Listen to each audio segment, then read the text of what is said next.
A trial of 7, said Prince Arian, smiling. That is my right, I do believe. Prince Baylor drummed his fingers on a table, frowning. To his left, Lord Ashford nodded slowly. Why? Prince Makar demanded, leaning forward toward his son. Are you afraid to face this hedge knight alone and let the gods decide the truth of your accusations? Afraid? Said Arian. Of such as this? Don't be absurd, father. My thought is for my beloved brother. Dayron has been wronged by this Sir Duncan as well, and has first claim to his blood. A trial of 7 allows us both to face him. Do me no favors, brother, muttered Dayron Targaryen. The eldest son of Prince Maekar looked even worse than he had when Dunk had encountered him at the inn. He seemed to be sober this time, his red and black doublet unstained by wine, but his eyes were bloodshot, and a fine sheen of sweat covered his brow. I am content to cheer you on as you slay the rogue. You are too kind, sweet brother, said Prince Arian, all smiles. But it would be selfish of me to deny you the right to prove the truth of your words at the hazard of your body. I must insist upon a trial of 7. Dunk was lost. Your grace, my lords, he said to the dais. I do not understand. What is this trial of 7? Prince Baylor shifted uncomfortably in his seat. It is another form of trial by combat, ancient, seldom invoked. It came across the narrow sea with the Andals and their 7 gods. In any trial by combat, the accuser and accused are asking the gods to decide the issue between them. The Andals believed that if 7 champions fought on each side, the gods, being thus honored, would be more like to take a hand and see that a just result was achieved. Or mayhaps they simply had a taste for swordplay, said Lord Leo Tyrell, a cynical smile touching his lips. Regardless, Sir Arian is within his rights. A trial of 7 it must be. I must fight 7 men? Dunk asked hopelessly. Not alone, sir, Prince Makar said impatiently. Don't play the fool, it will not serve. It must be 7 against 7. You must need find 6 other knights to fight beside you. 6 knights? Dunk thought. They might as well have told him to find 6,000. He had no brothers, no cousins, no old comrades who had stood behind him in battle. Why would 6 strangers risk their own lives to defend a hedge knight against 2 royal princelings? Your graces, my lords, he said. What if no one will take my part? Makar Targaryen looked down on him coldly. If a cause is just, good men will fight for it. If you can find no champion, sir, it will be because you are guilty. Could anything be more plain?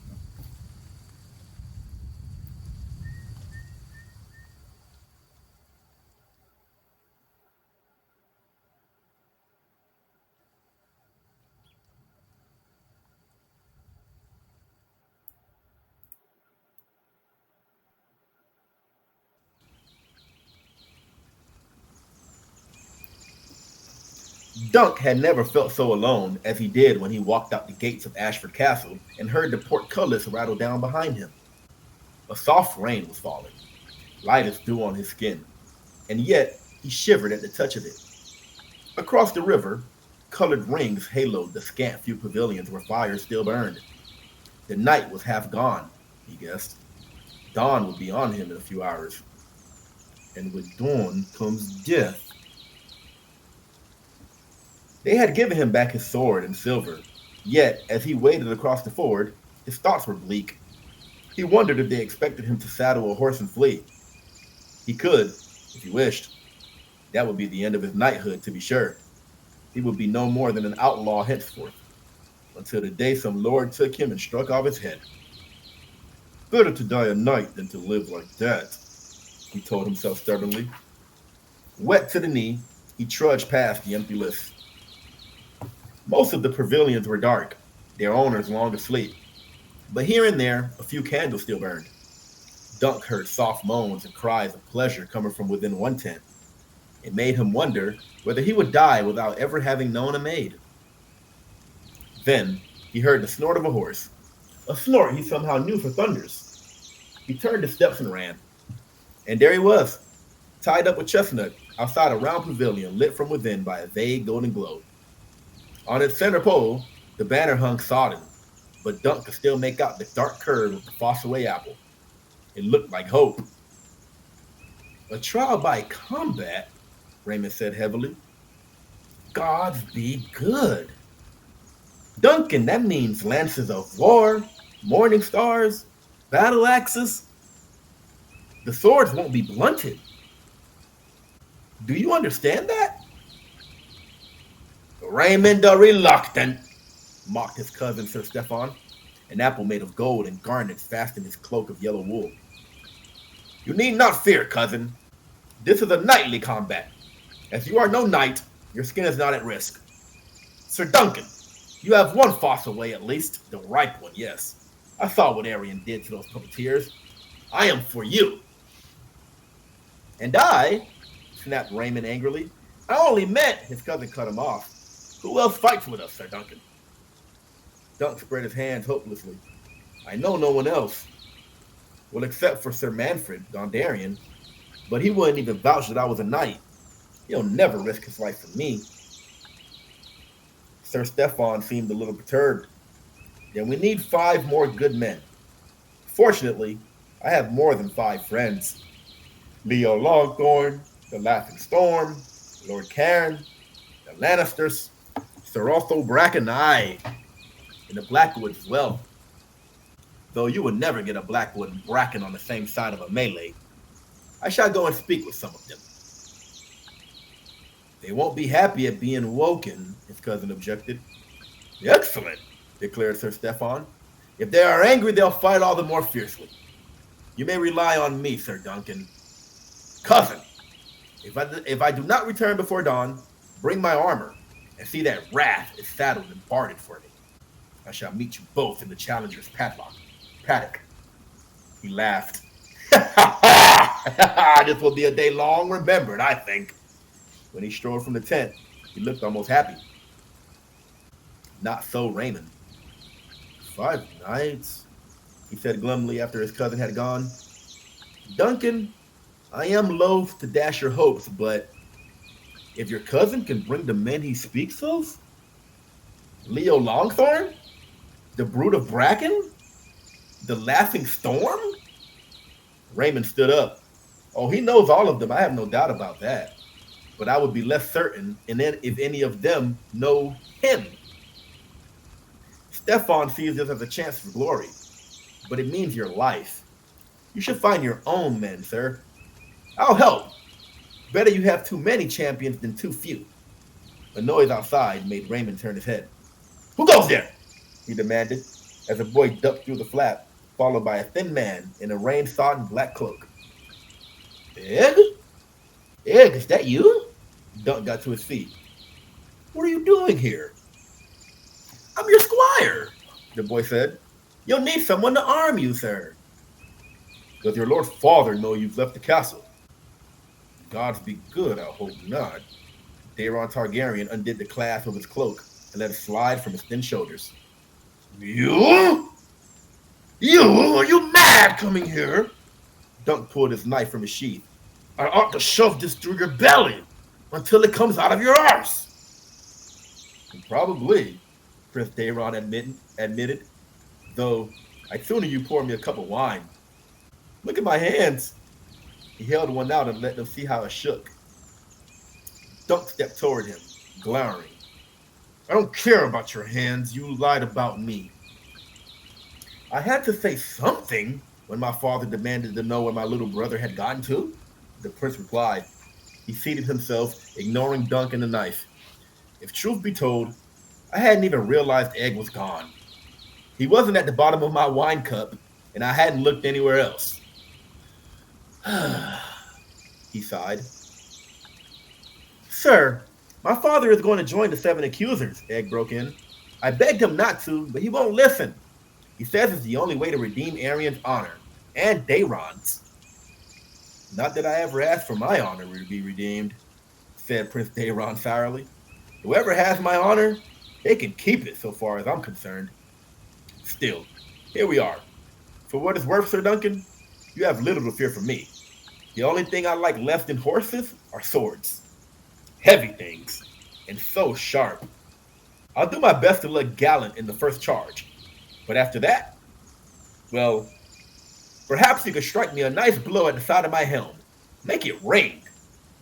But not too loud, please.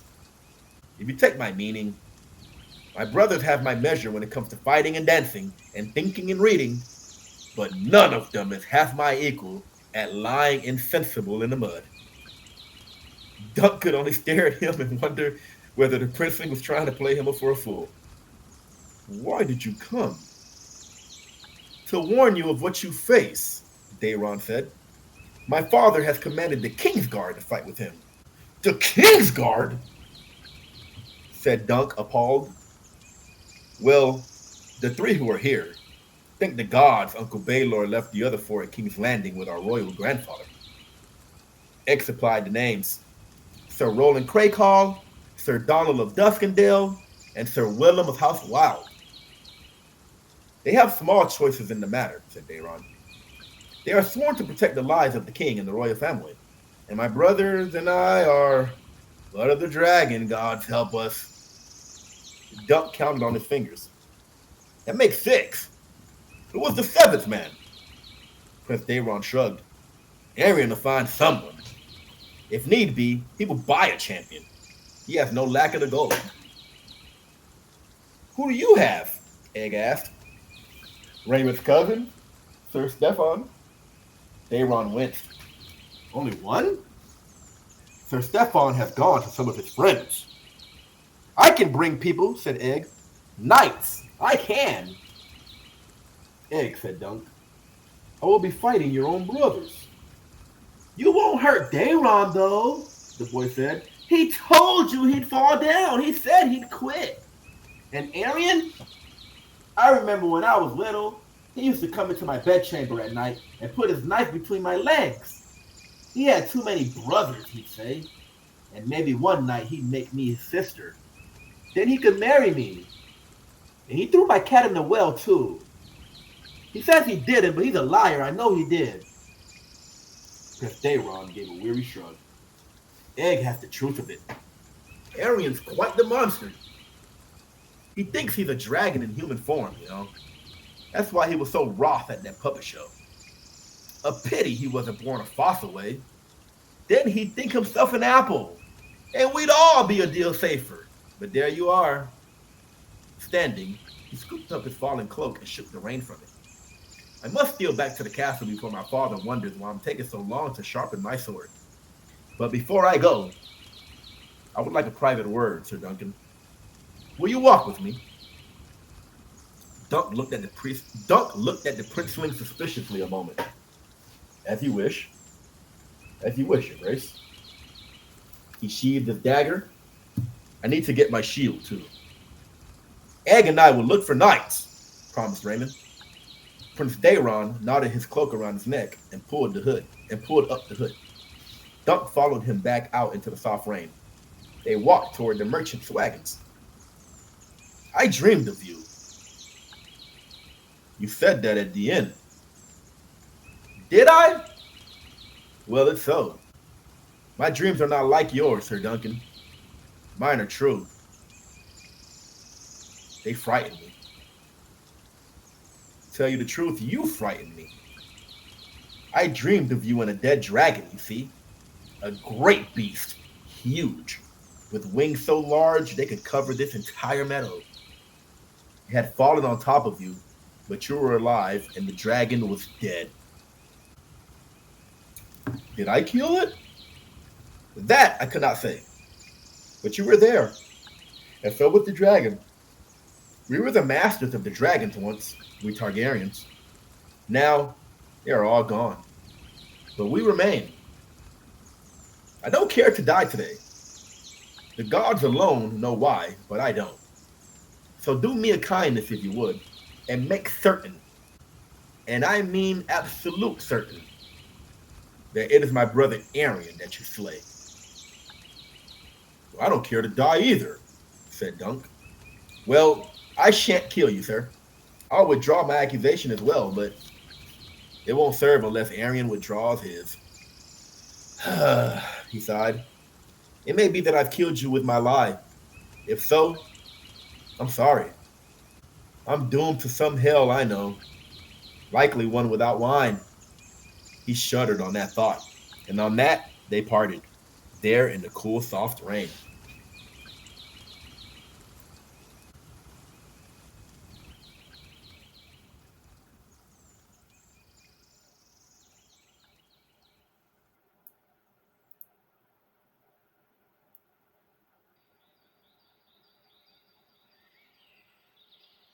The merchants had drawn up their wagons on the western verge of the meadow, beneath a stand of birch and ash. Dunk stood under the trees and looked helplessly at the empty place where the puppeteer's wagon had been. Gone. He had feared they might be. I would flee as well, if I were not as thick as a castle wall. He wondered what he would do for a shield now. He had the silver to buy one, he supposed, if he could find one for sale. Sir Duncan! A voice called out of the dark. Dunk turned to find Steely Pate standing behind him, holding an iron lantern.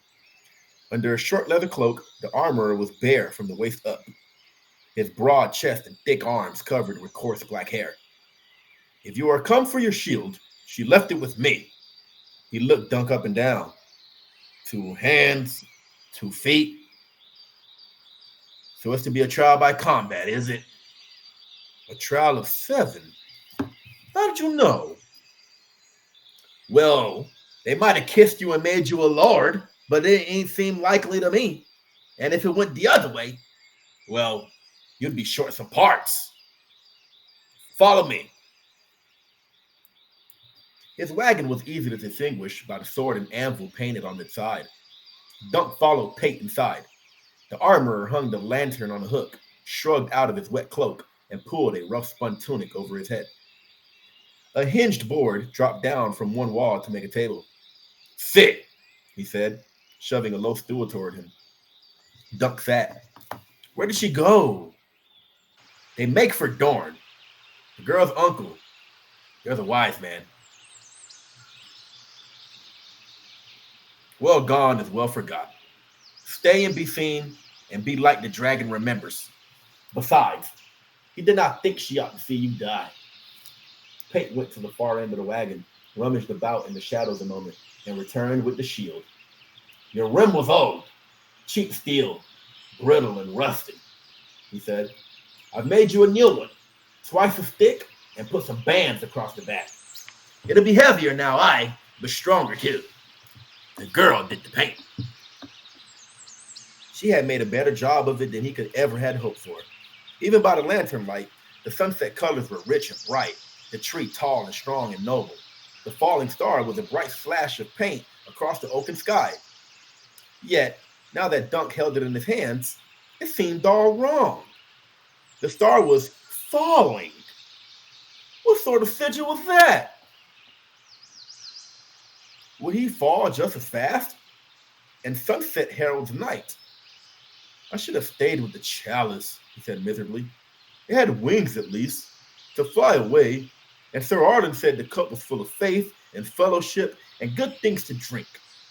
This shield is all painted up like death. The elm's alive, Pate pointed out. See how green the leaves are? Summer leaves for certain. And I've seen shields blazoned with skulls and wolves and ravens, even hanged men and bloody heads.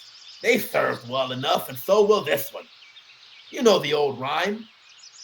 Oak and iron guard me well, or else I'm dead and doomed to hell, Dunk finished. He had not thought of that rhyme in years. The old man had taught it to him a long time ago. How much do you want for the new rim and all? He asked Pate. From you? Pate scratched a beard. A copa.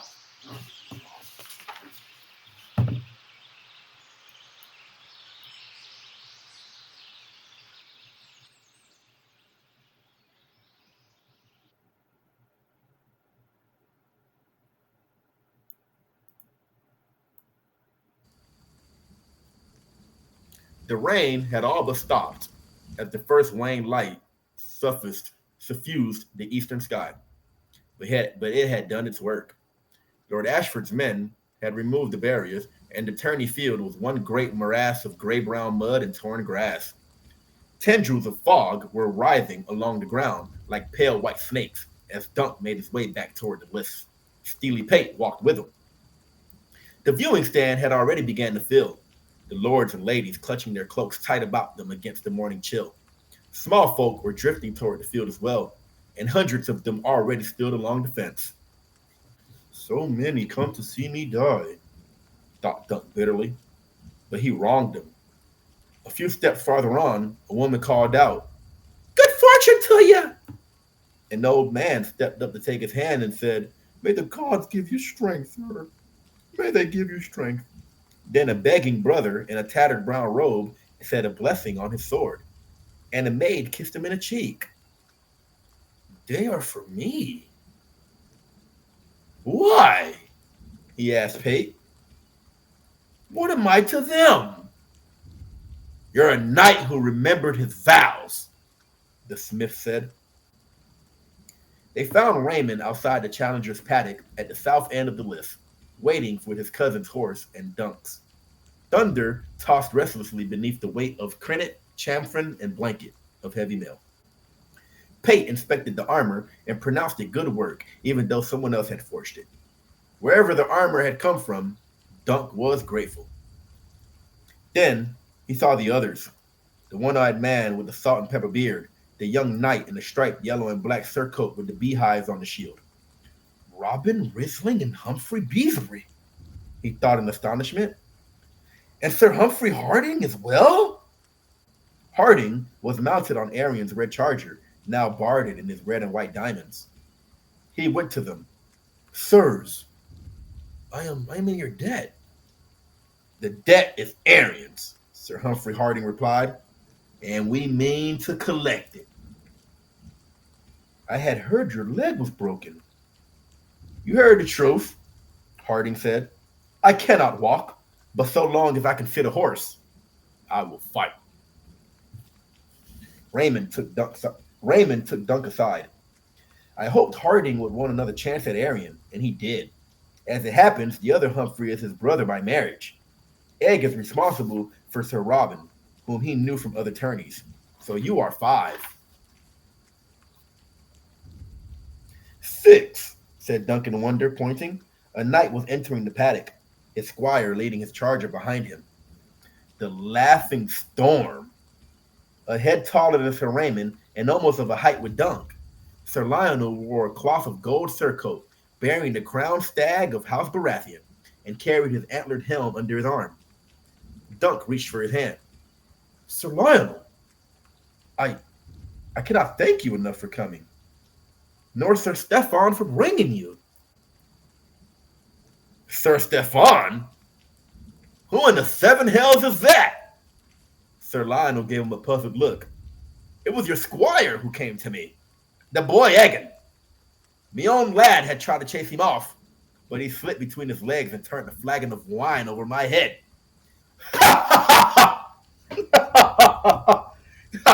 Yeah, there has not been a trial of 7 for more than 100 years. You know that? I'm not about to miss a chance to fight the Kingsguard Knights and tweak Prince Makar's nose in the bargain. 6, Dunk said hopefully the Raymond Fossaway, as Sir Lionel joined the others. "Your cousin will bring the last, surely." A roar went up from the crowd. At the north end of the meadow, a column of knights came trotting out of the river mist. The 3 Kingsguard came first, like ghosts in their gleaming white enamel armor, long white cloaks trailing behind them. Even their shields were white, blank and clean as a field of new fallen snow. Behind rode Prince Makar and his sons. Arian was mounted on a dapple gray, orange and red, flickering through the slashes in the horse's caparison at each stride. His brother's destrier was a smaller bay, armored in overlapping black and gold scales. A green silk plume trailed from Daron's helm. It was their father who made the most fearsome appearance, however. Black, curved dragon teeth ran across his shoulders, along the crest of his helm, and down his back, and the huge spiked mace strapped to his saddle was as deadly looking a weapon as Dunk had ever seen. Six! Six! Raymond exclaimed suddenly. There are only six! It was true. Dunk saw three black knights and three white knights. They are a man short as well. Was it possible that Arion had not been able to find a seventh man? What would that mean? Would they fight six against six? If neither found a seventh? Egg slipped up behind him as he was trying to puzzle it out. Sir, it's time you donned your armor. Thank you, squire. If you would be so good. Steely Pate lent the lad a hand. Hauberk and gorget, greaves and gauntlet, coif and codpiece, they turned him into steel, checking each buckle and each clasp of grice. Sir Lionel sat sharpening his sword on the whetstone, while the Humphreys talked quietly. Sir Robin prayed, and Raymond Fosselway paced back and forth, wondering where his cousin had got to. Dunk was fully armored by the time Sir Stefan finally appeared. Raymond, he called. My mail, if you please. He had changed into a padded doublet to wear beneath his steel. Sir Stefan, said Dunk, one of your friends. We need another knight to make our seven. You need two, I fear, Sir Stefan said. Raymond laced up the back of the hauberk with a puzzled look on his face. Lord? My lord, two? Dunk did not understand his meaning. Sir Stefan picked up a gauntlet of fine lobster steel and slid his left hand into it, flexing his fingers. I see five here, he said, while Raymond fastened his sword belt. Beesbury, Risling, Harding, Baratheon, and yourself. And you, said Dunk. You're the sixth. I am the seventh, said Sir Stefan, smiling. But for the other side, I fight with Prince Arion and the accusers. Raymond had been about to hand his cousin his helm. He stopped as if struck. No. Stefan, no. Yes, Sir Stefan shrugged. Sir Duncan understands, I'm sure. I have a duty to my prince. You told him to rely on you. Raymond had gone pale. Did I? He took the helm from his cousin's hands. No doubt I was sincere at the time. Bring me my horse, boy. No. Get him yourself, said Raymond angrily. If you think I wish any part of this, you're as thick as you are vile. Vile? Sir Stefan tisked. Guard your tongue, Raymond. We're both apples from the same tree. And you are my squire. Or have you forgotten your vows? No. But have you forgotten yours? You swore to be a knight. I shall be more than a knight before this day is done. Lord, Fosselway. Ooh, I love the sound of that. Smiling, he pulled on his other gauntlet, turned away, and crossed the paddock to his horse. Though the other defender stared at him with contemptuous eyes, no one made a move. No one made a move to stop him. Dunk watched Sir Stefan lead his destrier back across the field. His hands coiled into fists, but his throat felt too raw for speech. No words would move the likes of him anyway. Knight me! Raymond put a hand on Dunk's shoulder and turned him. I will take my cousin's place, Sir Duncan. Knight me, knight me. He went to one knee. Frowning, Dunk moved a hand to the hilt of his longsword, then hesitated. Raymond, I should not. You must. Without me, you're only 5. The lad has the truth of it, said Sir Lionel Baratheon. Do it, Sir Duncan. Any knight can make a knight. Do you doubt my courage? Raymond asked. No, said Dunk. No, not that, but... Still he hesitated. A fanfare of trumpets cut the misty morning air.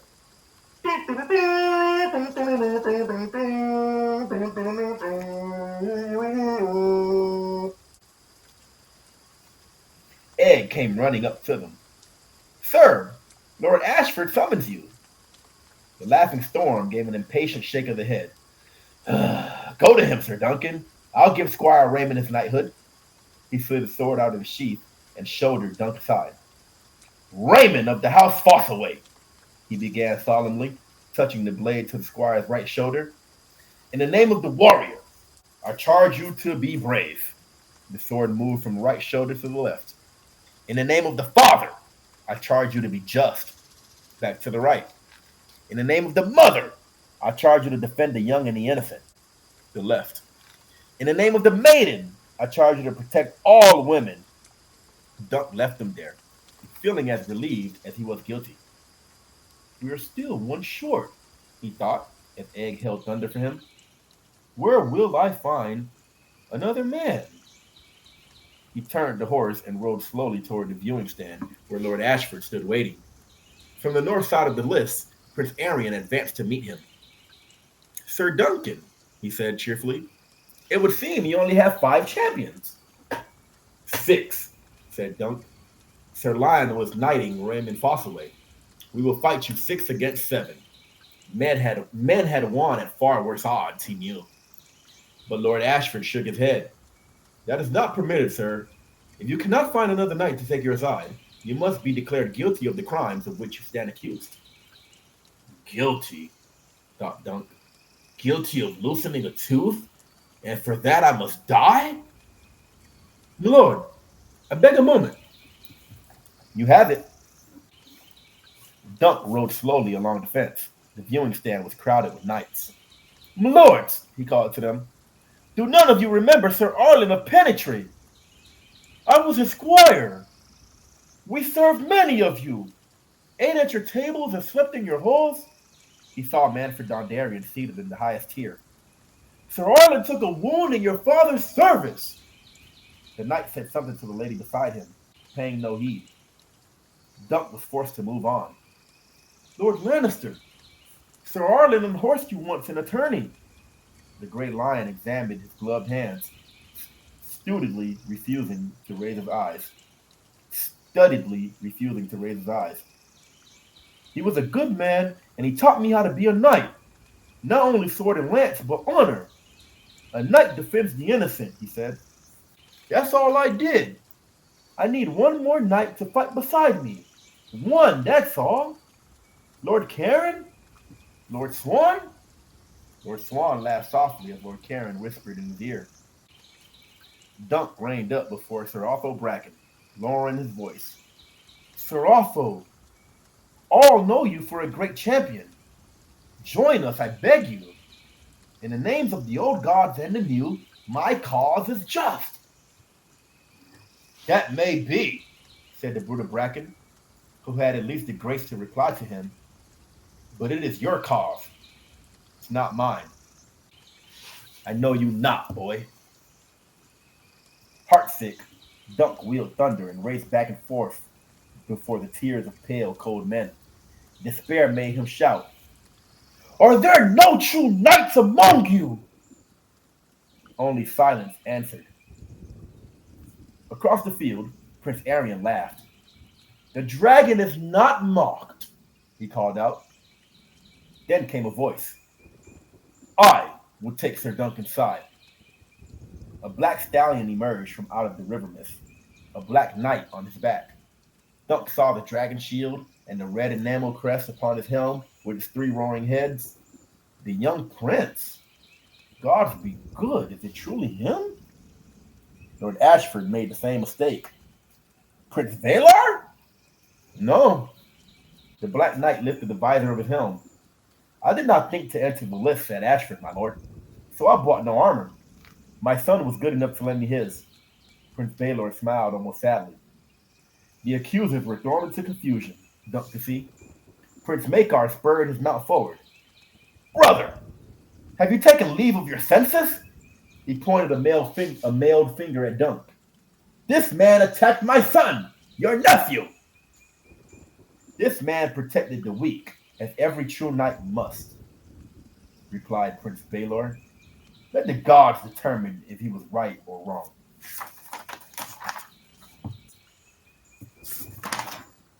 He gave a tug on his reins, turned Valar's huge black destrier, and trotted to the south end of the field. Dunk brought Thunder up beside him, and the other defenders gathered round them. Robin Rissling and Sir Lionel, the Humphreys, good men all, but are they good enough? Where's Raymond? Sir Raymond, if you please. He cantered up, a grim smile lighting his face beneath his plumed helm. My pardon, sir. I needed to make a small change to my sigil, lest I be mistaken for my dishonorable cousin. He showed them all his shield. The polished golden field remained the same, and the Fossaway apple, but this apple was green instead of red. I fear I am still not ripe, but better green than wormy, huh? Sir Lionel laughed, and Dunk grinned despite himself. Even Prince Baelor seemed to approve. Lord Ashford Septon had come to the front of the viewing stand and raised his crystal to call the throng to prayer. Attend me, all of you, Baelor said quietly. The accusers will be armed with heavy war lances for the first charge. Lances of ash, 8 feet long, banded against splitting and tipped with a steel point sharp enough to drive through plate with the weight of a war horse behind it. We shall use the same, said Sir Humphrey Beesbury. Behind him,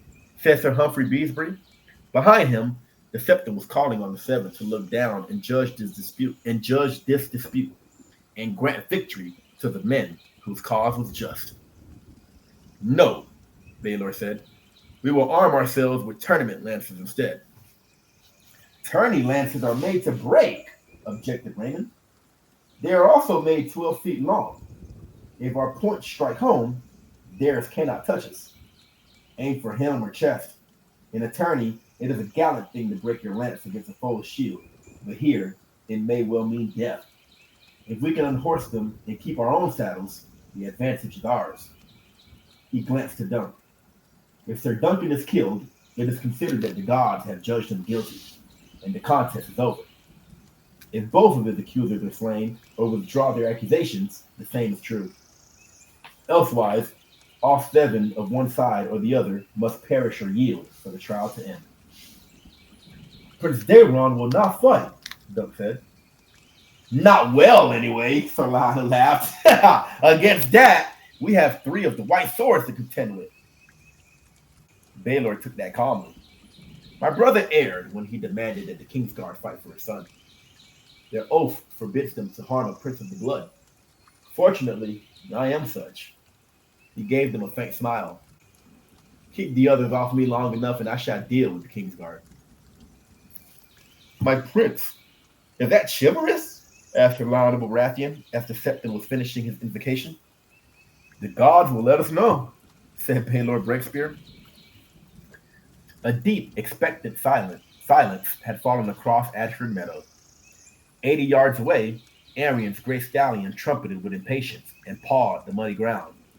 Thunder was very still by comparison.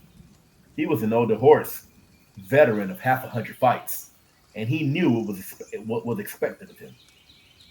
Egg handed Dunk up his shield. May the gods be with you, sir, the boy said.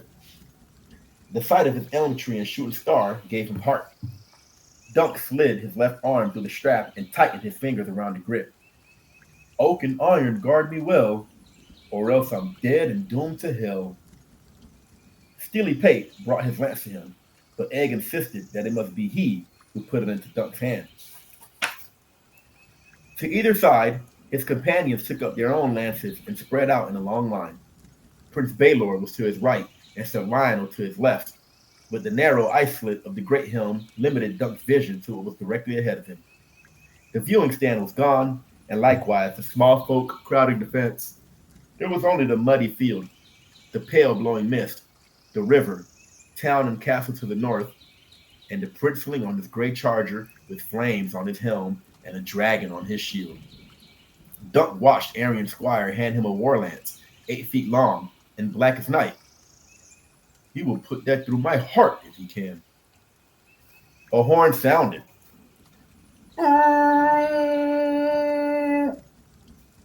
For a heartbeat, Dunk sat as still as a fly in amber, though all the horses were moving. A stab of panic went through him. I have forgotten, he thought wildly. I have forgotten all. I will shame myself.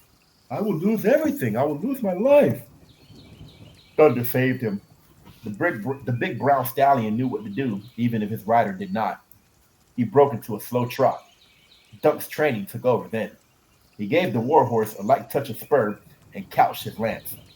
At the same time, he swung his shield until it covered most of the left side of his body. He held it at an angle to deflect blows away from him. Oak and iron, guard me well, or else I'm dead and doomed to hell. The noise of the crowd was no more than the crash of distant waves. Thunder slid into a gallop. Dunk's teeth jarred together with the violence of the pace. He pressed his heels down, tightening his legs with all his strength and letting his body become part of the motion of the horse beneath. I am thunder and thunder is me. We are one beast, we are joined, we are one. The air inside of his helm was already so hot he could scarce breathe.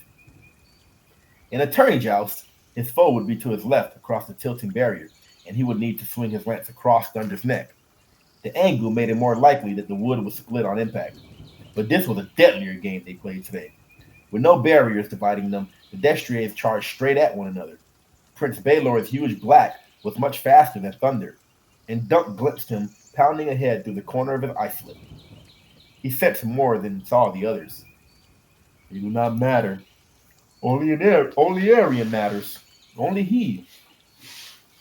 He watched the dragon come. Spatters of mud sprayed back from the hooves of Prince Arian's grave, and Dunk could see the horse's nostrils flaring. The black lance still angled upward. A knight who holds his a knight who holds his lance too high.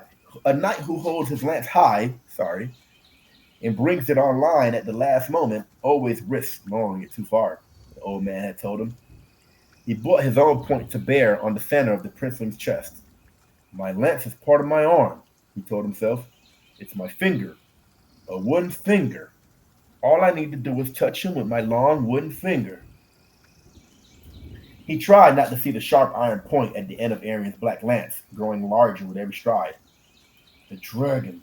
Look at the dragon, he thought. The great three-headed beast covered the prince's shield, red wings and gold fire. No, no, look only when you mean to strike, he remembered suddenly, but his lance had already begun to slide offline. Dunk tried to correct, but it was too late. He saw his point strike Arian's shield, taking the dragon between two of its heads, gouging in a gout of painted flame. At the muffled crack, he felt Thunder recoil under him, trembling with the force of the impact. And half a heartbeat later, something smashed into his side with awful force. The horses slammed together violently, armor crashing and clanging, as Thunder stumbled and Dunk's lance fell from his hand.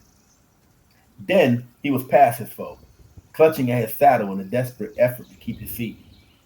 Thunder lurched sideways in the sloppy mud, and Dunk felt his rear legs slip up from under him. They were sliding, spinning. Then the stallion's hindquarters slapped down hard. Up! Dunk roared, lashing out with spurs. Up, Thunder, up! And somehow the old warhorse found his feet again. He could feel a sharp pain under his rib, and his left arm was being pulled down. Arian had driven his lance through oak, wool, and steel. 3 feet of splintered ash and sharp iron struck out from his side. Dunk reached over with his right hand, grasped the lance just below the head, clenched his teeth, and pulled it out of him with one savage yank. Blood followed, seeping through the rings of his mail to redden his surcoat. The world swam, and he almost fell. Dimly, though, dimly through the pain, he could hear voices calling his name. His beautiful shield was useless now. He tossed it aside, elm tree, shooting star, broken lance, and all, and drew his sword.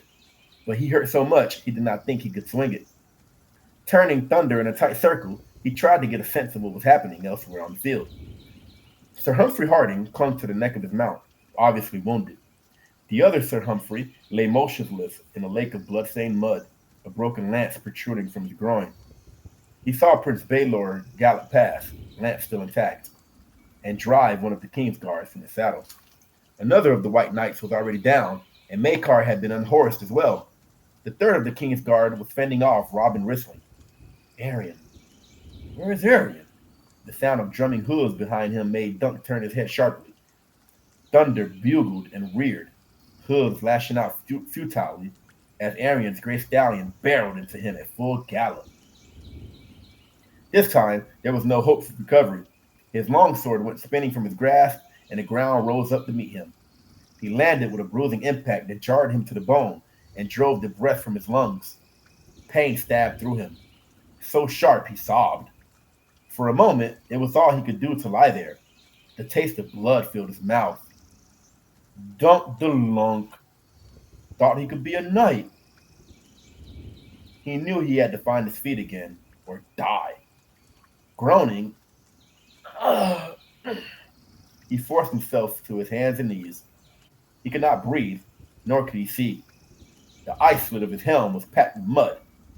Lurching blindly to his feet, Dunk scraped at the mud with a mailed finger. There. That's through his fingers he glimpsed a dragon flying and a spiked morning star whirling on the end of a chain. Then his head seemed to burst into pieces. When his eyes opened, he was on the ground again, sprawled on his back. The mud had all been knocked from his helm, but now one eye was closed by blood. Above was nothing.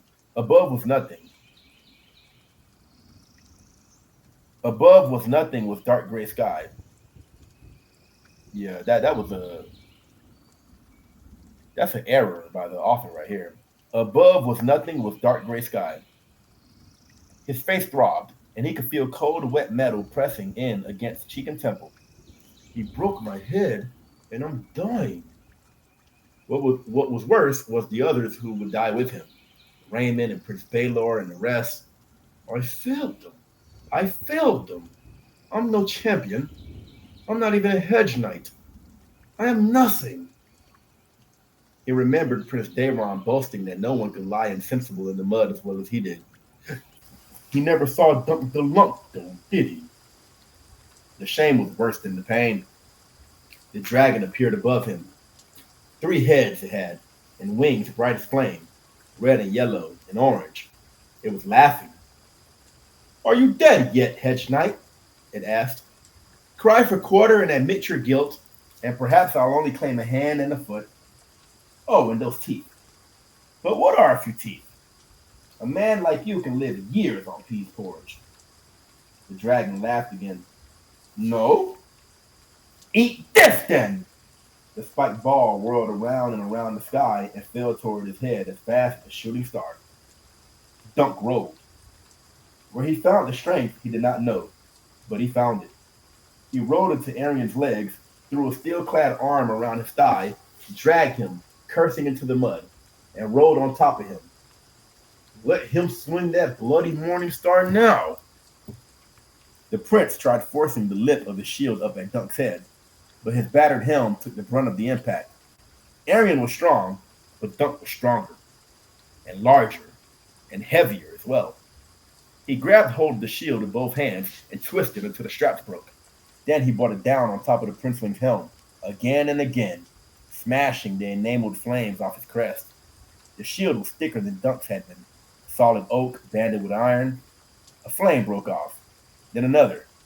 The prince ran out of flames long before Dunk ran out of blows. Arian finally let go of the handle of his useless morning star and clawed for the poniard at his hip.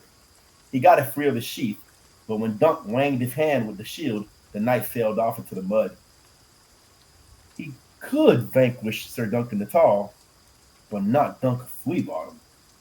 The old man had taught him jousting and swordplay, but this sort of fighting he had learned earlier, in shadowy winds and crooked alleys behind the city's whitened wine sinks.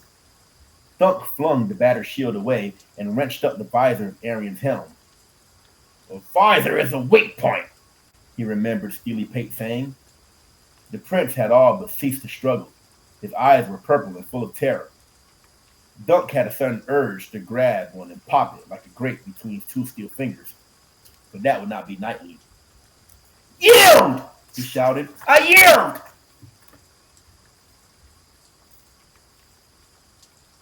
Dunk blinked down at him. For a moment, he could not credit what his ears had heard. Is it done then? He turned his head slowly from side to side, trying to see. His vision slit was partly closed by the blow that had smashed in the left side of his face. He glimpsed he glimpsed Prince Makar, mace in hand, trying to fight his way to his son's side. Baylor Breakspear was holding him off. Dunk lurched to his feet and pulled Prince Arian up after him. Fumbling at the lacings of his helm, he tore it off and flung it away. At once, he was drowned in sights and sounds, grunts and curses, the shouts of the crowd, one stallion screaming while another raced riderless across the field. Everywhere, steel rang on steel. Raymond and his cousin were slashing at each other in front of the viewing stand, both afoot. Their shields were splintered ruins. The green apple and the red both hacked to tinder. One of the Kingsguard knights was carrying a wounded brother from the field. They both looked alike in their white armor and white cloaks. The third of the white knights was down, and the Laughing Storm had joined Prince Baylor against Prince Makar. Mace, battle axe, and longsword clashed and clanged, ringing against helm and shield. Makar was taking 3 blows for every one he landed, and Dunk could see that it would be over soon. I must make an end. I must make an end to it before more of us are killed. Prince Arian made a sudden dive for his Morning Star. Dunk kicked him in the back and knocked him face down, then grabbed a hold of one of his legs and dragged him across the field. By the time he reached the viewing stand where Lord Ashford sat, the bright prince was brown as a privy. Dunk hauled him onto his feet and rattled him, shaking some of the mud onto Lord Ashford and the fair maid. Tell him! Arian Brightflame spit out a mouthful of grass and dirt. I withdraw my accusations. Afterward, Dunk could not have said whether he walked from the field under his own power or had required help. He hurt everywhere, and some places worse than others. I am a knight now in truth, he remembered, wondering. Am I a champion? Egg helped him remove his greaves and gorget, and Raymond as well, and even Steely Pate. He was too dazed to tell them apart. They were fingers and thumbs and voices. Pate was the one complaining, Dunk knew. Look what he's done to me armor, he said. All dented and banged and scratched. Aye, I ask you, why do I bother? I'll have to cut that mail off him, I fear. Raymond, Dunk said urgently, clutching at his friend's hands. The others. How did they fare? He had to know. Has anyone died? Beesbury, Raymond said, slain by Donald of Duskendale in the first charge. Sir Humphrey is gravely wounded as well. The rest of us are bruised and bloody, no more. Save for you. And them? The accusers? Sir William Wilde of the Kingsguard was carried from the field insensate. I think I cracked a few of my cousin's ribs. At least I hope I did. And Prince Dayron? Dunk blurted. Did he survive? Once Sir Robin unhorsed him, he lay where he fell. He may have a broken foot. His own horse trod on him while running loose about the field. Dazed and confused as he was, Dunk felt a huge sense of relief. His dream was wrong then. The dead dragon. Unless Arian died. He didn't though, did he? No, said Egg. You spared him, don't you remember? I suppose. Already his memories of the fight were becoming confused and vague. One moment I felt drunk. The next it hurt so bad I know I'm dying. They made him lie down on his back and talked over him as he gazed up into the roiling gray sky. It seemed to Dunk that it was still morning. He wondered how long the fight had taken. Gods be good. The lance point drove the rings deep into his flesh, he heard Raymond saying. It will mortify unless... Get him drunk and pour some boiling oil on it, someone suggested. That's how the maesters do it. Wine. The voice had a hollow metallic ring to it. Not oil. That will kill him. Boiling wine.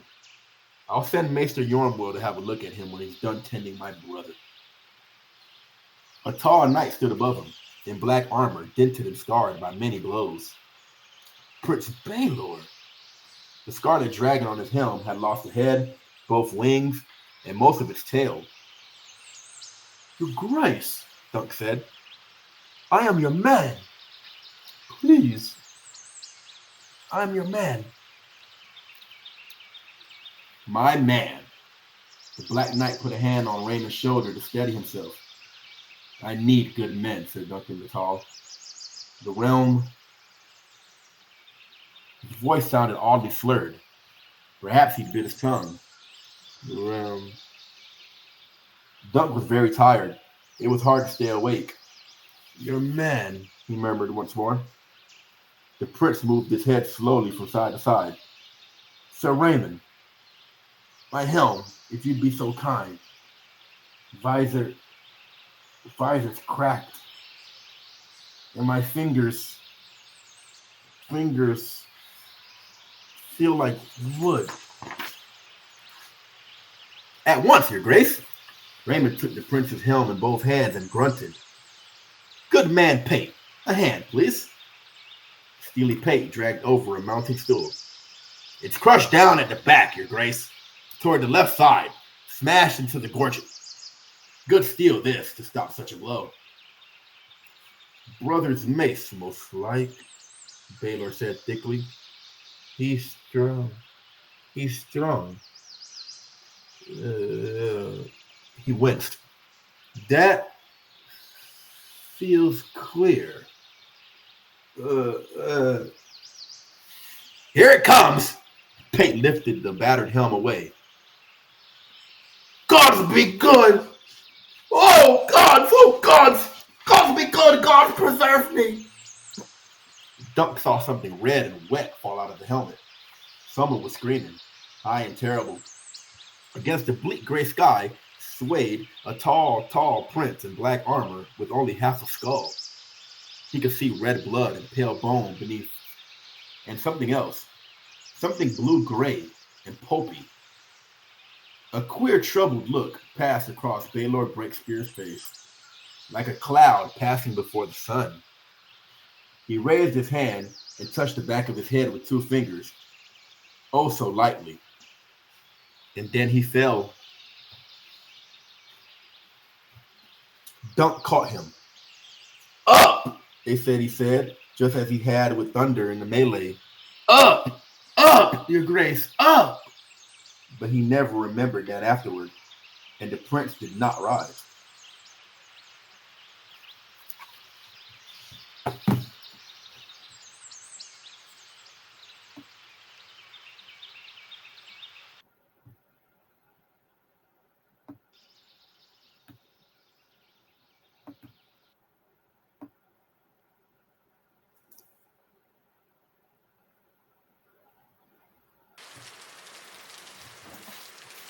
Baelor of House Targaryen, Prince of Dragonstone, Hand of the King, Protector of the Realm, and heir apparent to the Iron Throne of the 7 Kingdoms of Westeros, went to the fire in the yard of Ashford Castle on the north bank of the River Cockleglen.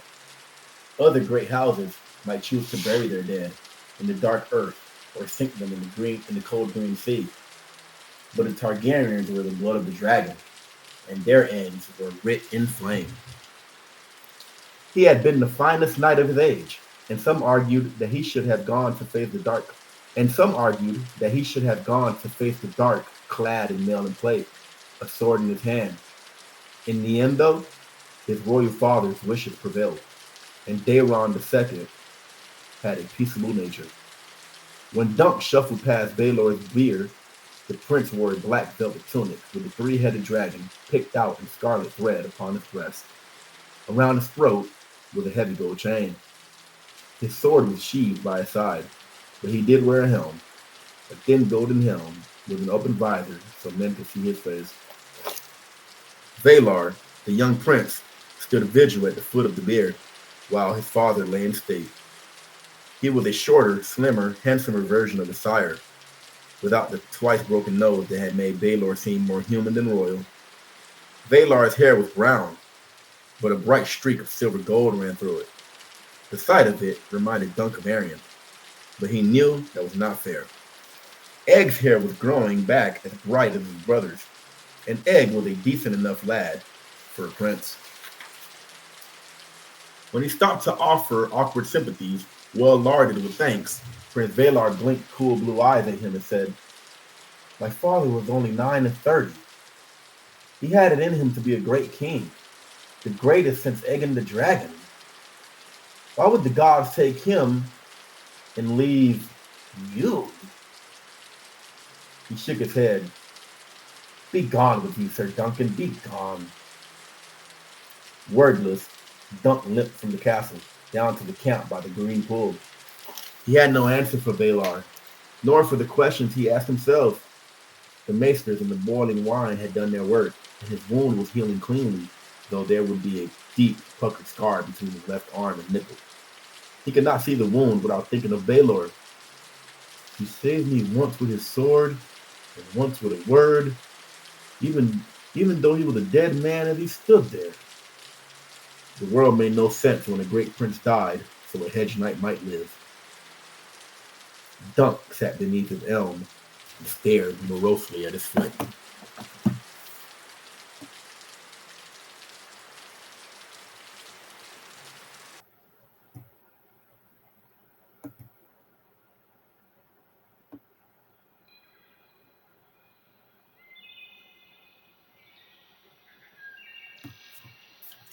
When four guardsmen in the royal livery appeared at his camp one day, he was sure that they had come to kill him after all. Too weak and weary to reach out for a sword, he sat with his back to the elm, waiting. "Our prince begs a private word."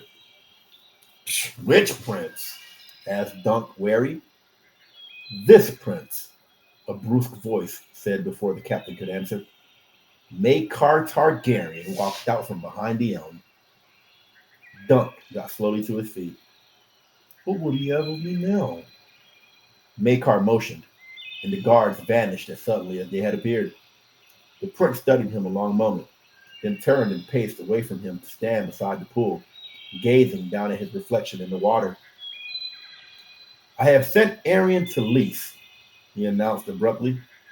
"A few years in the free cities might change him for the better." Dunk had never been to the free cities, so he did not know what to say to that. He was pleased that Arion was gone from the Seven Kingdoms and hoped he never came back. But that was not a thing you told the father of the son. He stood, silent.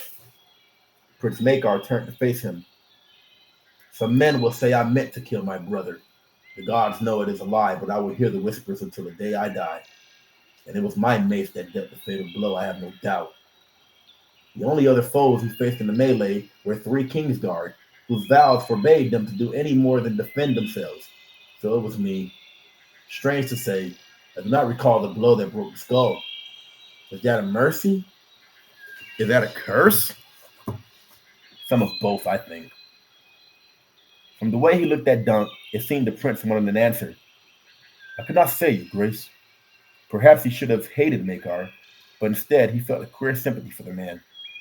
"You swung the mace, my lord, but it was for me Prince Baelor died, so I killed him too as much as you." "Yes," the prince admitted. "You'll hear them whisper as well. The king is old. When he dies, Valar will climb the Iron Throne in place of his father. Each time a battle is lost or a crop fails, the fools will say, Baelor would not have let it happen, but the Hedge Knight killed him." Dunk could see the truth in that. "If I had not fought, you would have had my hand off, and my foot. Sometimes I sit under that tree there and I look at my feet and ask if I couldn't have spared one. How could my foot be worth a prince's life? And the other two as well, the Humphreys. They were good men too." Sir Humphrey Harding had succumbed to his wounds only last night. "And what answer does your tree give you?" "None that I can hear. But the old man, Sir Arlen, every day at evenfall he'd say, 'I wonder what the morrow will bring.' He never knew no more than we do. Well, mightn't it be that some morrow will come when I'll have need of that foot? When the realm will need that foot? Even more than a prince's life?"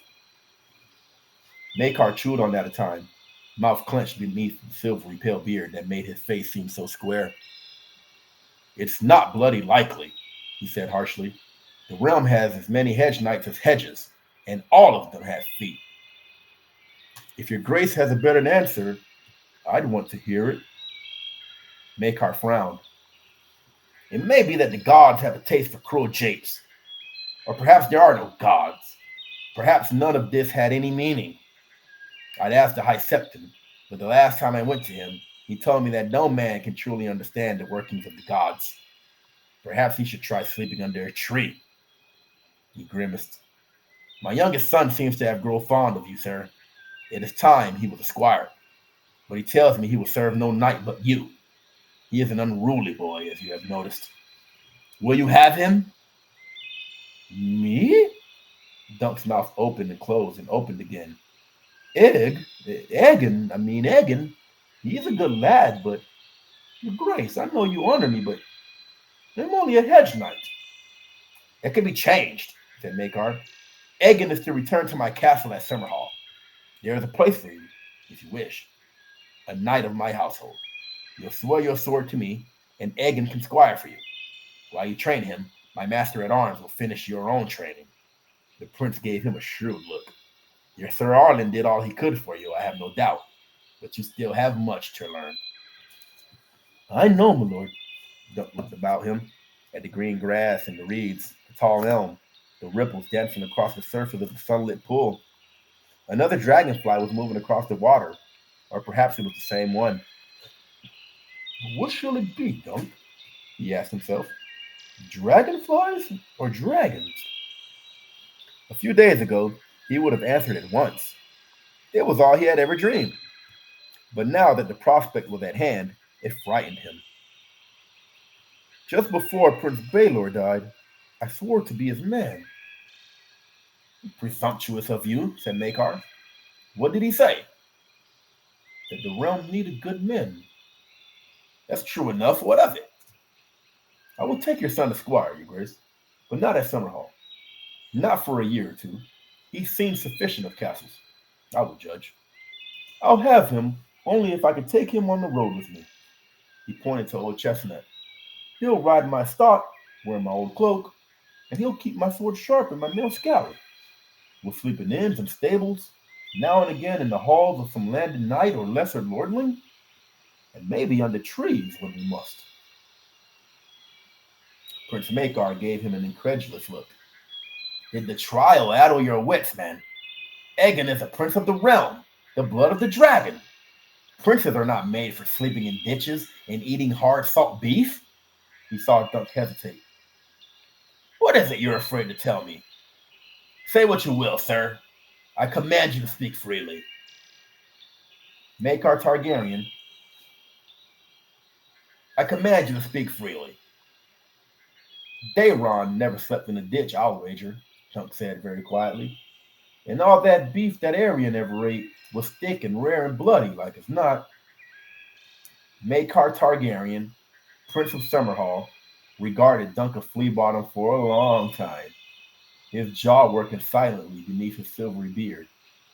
Finally, he turned and walked away, never speaking a word. Dunk heard him riding off with his men. When they were gone, there was no sound but the faint thrum of the dragonfly's wings as they skimmed across the water.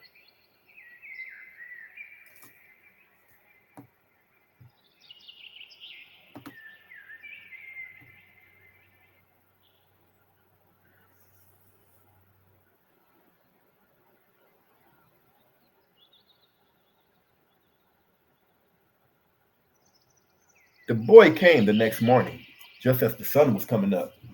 He wore old boots, brown breeches, a brown wool tunic, and an old traveler's cloak. My lord father says I am to serve you. Serve you, sir, Dunk reminded him. You can start by saddling the horses. Chestnut is yours. Treat her kindly. I don't want to find you on Thunder unless I put you there. Egg went to go get the saddles. Where are we going, sir? Dunk thought for a moment. I have never been over the Red Mountains. Would you like to have a look at Dorne? Ed grinned. I hear they have good puppet shows, he said.